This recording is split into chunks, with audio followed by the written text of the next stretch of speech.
மதுக்கடைக்கு சென்றா அந்த மது பாட்டில் வாங்கினா 10 ரூபா அதிகம் கொடுத்தா தான் அந்த மது பாட்டில் கிடைக்குது.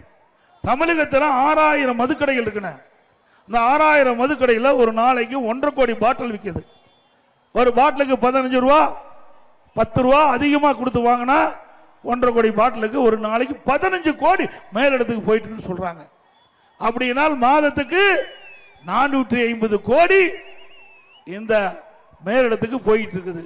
வருடத்திற்கு 5400 கோடி இன்றைக்கு மேலிடத்துக்கு சென்று கொண்டிருப்பதாக தகவல். இந்த 4 வருடத்தில் 22,000 கோடி இந்த டாஸ்மாக் ஊழல் மட்டும் இந்த அரசாங்கம் கொள்ளையடிச்சிருக்குது. இப்படிப்பட்ட ஊழல் அரசாங்கம் தொடர வேண்டுமா சொல்லுங்க. இது வெட்ட வெளிச்சத்தில் இருக்குது, எல்லா வலைதளத்திலும் வந்திருக்குது, எல்லா பத்திரிகையிலும் வந்திருக்குது. இன்றைக்கு மதுபான கடையில் ஒவ்வொரு பாட்டிலுக்கும் 10 ரூபா அதிகமா வசூல் பண்றது எல்லாத்துக்குமே தெரியும், தெரியாது ஒன்றுமே கிடையாது. ஆக இவ்வளவு பெரிய மெகா ஊழல் டாஸ்மாக் நடந்திருக்குது.